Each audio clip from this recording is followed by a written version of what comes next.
Now, we'd felt out of our depth before. Hell, that had been our default state of mind since the Inquisition drafted us. This was worse than usual, though. The Marines had left us feeling like children. It wasn't embarrassment over the shuttle thing. That was at least as much their fault as ours. It was just that we felt incredibly outclassed by the 3-meter-tall killing machines. It was odd that the 2 Marines were so daunting, since, as Twitch pointed out, we'd actually killed 3 Chaos Marines during our missions. Doc suggested that the issue was that they were on our side. The ones we'd killed were vile traitors, deserving of nothing but scorn and death. But these 2 were physical manifestations of the Emperor's divine wrath. Or, to put it more simply, we couldn't compensate for our discomfort by trying to kill them. Twitch was halfway through suggesting that shooting the Marines just a little would make us feel better when Gravis's scout came in. And that was a very awkward moment, but the scout eventually accepted that it was just a little joke. None of us would even consider doing such a thing. And we certainly didn't dedicate large amounts of our time to planning complex betrayals of our allies. Well, unless they were Eldar. Or tech priests. Or deserters, cultists, heretics, annoying interrogators, commissars, rogue traitors, rival inquisitorial teams, or people who might be orcs in disguise. But since Marines and their scouts were none of these things, there was obviously nothing to worry about. Unless they really were orcs. They were much bigger and musclier than normal people, after all. Sarge put a stop to Twitch's newest paranoid fantasy before it even got started, and asked the scout what was in the crates on the pallet he was pushing. The scout eyed us all dubiously and said it was our grav chutes. All of us digested the horrible implications of those 2 words and went quiet. Except for Nubby, that is, who was a little slower on the uptake. Grav what's? Shoots. What shoots? Grav shoots. What's? You're Guardsmen. You must know what grav chutes are. You know, small backpack-sized anti-gravitic devices that allow Imperial troops to float safely to the ground on a column of anti-gravitic force from any height in a world's gravity well, including suborbital heights. Oh, you mean scrammy 4D def packs?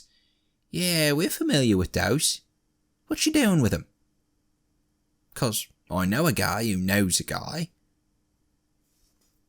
They're for you to deploy from the shuttle with. You just said you're familiar with them. Surely I don't need to draw you a picture. What? Are you mental? When I say familiar, I mean we've pulled a bunch of them off deaders. None of us have ever used one. You can tell, because we're not pancake-shaped. That's unfortunate. You have 2 hours to learn how to operate one. I'll assist in your training. Is there a nearby cargo bay or lift shaft we can use? Sarge? The baby space marine is trying to kill us, Sarge. Why is everyone always trying to kill us, Sarge? The best term for our training with the grav chutes was crash course. The scout marine made sure our chutes were on, walked us to the edge of the shaft, then pushed us off. He claimed it was how he'd been trained, and the man evidently saw no reason why non-superhumans should learn any differently. Sarge didn't let anyone argue. There wasn't time. None of us enjoyed the experience of being thrown into a lift shaft with nothing but an underpowered anti-grav unit and a pair of tiny thrusters between us and pancakey death. It's hard to say who did the worst. it was pretty much a three-way tie. Doc had so little control that he got stuck on a light fixture and had to be rescued by the Scout Marine. The humiliation of being suspended by his pants halfway up the shaft was slightly overshadowed by the way that the Scout Marine had just cut them off, and then insisted he keep practicing instead of getting a new pair. While the Scout was busy with Doc's rescue, Tink decided that he could convert his chute to a full jump pack using some of the techniques he'd been picking up working on his drone. It turned out he was wrong. So much so, in fact, that he had to be issued the only spare chute. Of course, Tink immediately declared that he knew what he'd done wrong and started to retry the modifications using his replacement chute. Sarge had to take his tools away. Finally, Amy misinterpreted a suggestion to wear a helmet as a comment on her hair. She tried to deck the Scout and found out a Space Marine's jaw is a lot tougher than any non-augmetic hand. Doc, still pantsless, checked her hand and said it wasn't broken, so Amy grumpily resumed her training. For this part, the Scout Marine took the irrational attack in stride. But that was obviously the point where we lost the last of our credibility in his eyes. Despite all the difficulties and our teacher's disgust with us, we all managed to get down the shaft safely a few times before the training ended. We gathered up our gear, got Doc some new pants, and made our way to the bay where the unfungused stealth shuttle was being prepped. Once there, the Scout Marine brought out an impressively large sniper rifle and explained how the Zoanthrope's capture would work. We noticed that, unlike the previous lesson, the briefing consisted of nothing but short words and included a lot of hand gestures as well as a few pictures. None of us commented, but Amy and Tink were obviously taking note of every little implied insult. The gist of the plan was that the stealth shuttle would sweep over the battlefield until we saw a Zoanthrope. The shuttle would fly over the target, and then everyone but the pilot would deploy via grav chute. From there, speed was the name of the game. The estimated mission length was 10 minutes if our insertion was undetected, and 3 if it was. If we took any longer, Tyranid reinforcements would bury us. Our squad would secure a perimeter, and hold it against any Tyranids that came to support the Zoanthrope, while Sergeant Gravis wore down the Xenos' psychic shield bubble thing. Once the shield was breached, the Scout would shoot the Zoanthrope with a specially tailored sedative and psi suppressant, and then we'd all fall back to the nearest possible landing area for extraction. It was the complete opposite of all the horribly complex ops we'd suffered through since joining the Inquisition. It was ultimately a simple, straightforward plan. If it wasn't for the fact that we'd be outnumbered thousands to 1, we'd have loved it. As it was, though, there was no word for how much we hated that plan. Honestly, all of us, even Sarge, would have bailed if the 2 Space Marines hadn't shown up. None of us had the nerve to refuse the Astartes, so we boarded the shuttle and headed off to our certain deaths. The shuttle trip into the system was amazingly unpleasant. It wasn't that the stealth shuttle was crowded. There were only 13 of us in it, or 15 if you counted the seats taken by Spot and the Vortex bomb. And the seats themselves weren't that bad either. Sure, they were a little on the big side, but Space Marines definitely spare a bit more budget for comfort when building a ship than the Guard does. So the ship was fine. The problem was the atmosphere being generated by our fellow passengers. They were too quiet. See, if it were a Guard shuttle, everyone would have been complaining, joking, or smoking. Even the driest Inquisition teams we'd been assigned to would have at least been doing some gear checks, or reminding us stupid Guardsmen what our job was. The Marines and their scouts just sat there and silently prayed or meditated or something. No talking, no moving, and hardly any breathing for hours upon bloody hours. You'd think we could just ignore it. But any time one of us made the slightest bit of noise, the entire creepy lot would glare at us, like, well, noisy children in a chapel. The silence wore on our nerves. There was nothing to do but think about the upcoming mission or stare at the ominous bulk of the vortex bomb, which was making the sort of unhearable noises we associated with a weak Geller field.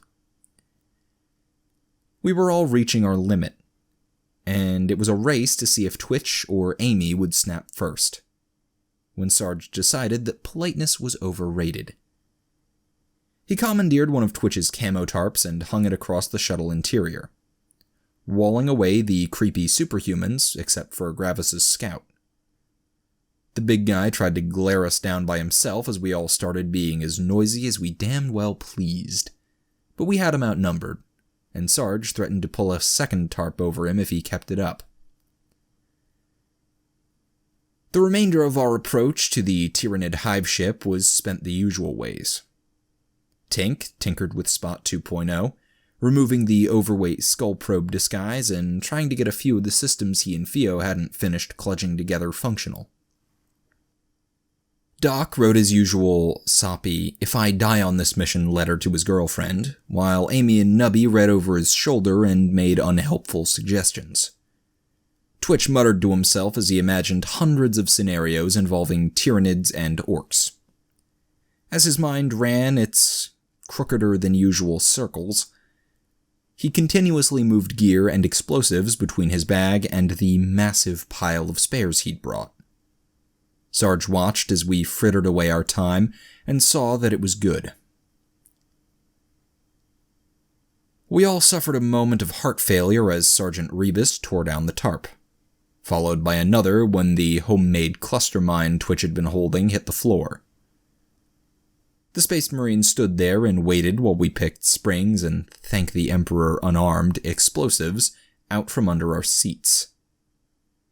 When the last bomblet had been collected, Rebus informed us that the shuttle was nearing the hive ship and would be switching to full stealth mode. We were to secure ourselves in our gear, put on our rebreathers, and stay out of his team's way while they deployed. We did as ordered, and a few minutes later the shuttle ride went from boring to terrifying. The cabin switched to emergency lights, the air vents stopped blowing, and the gravity deactivated.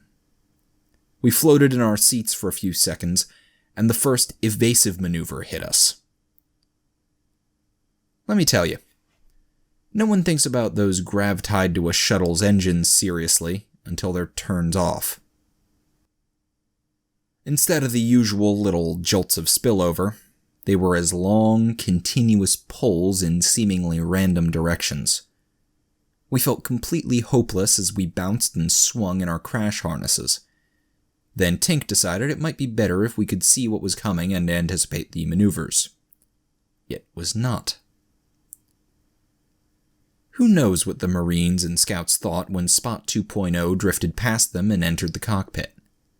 They didn't actually say anything about it, and were already glaring at us for how loudly we were complaining about the turbulence. Anyway, they seemed just as interested as us when Tink projected the drone's vid feed on the front bulkhead. We all stared at the image of the massive Tyranid bioship looming in front of us, and then at the smaller shapes swarming around it. It was hard to say if there were more orc fighters or Tyranid flyers. And either way, there was a constant stream of reinforcements rising from the planet and spewing from the hive ship. It was complete chaos. The space around the hive ship was filled with rockets, shells, bioplasma, pyroacid, and millions of tons of wildly spinning debris. And for some reason, we were flying right into it. Bloody Space Marines. All of us just sat there and stared. And then we saw the cause of one of those evasive maneuvers. A speck suddenly grew into a fighter, and then zipped past by such a thin margin that we could see the orc piloting it. A split second later, it was followed by a stream of bioplasma and a Tyranid interceptor. Doc swallowed, Twitch whimpered, and Amy swore.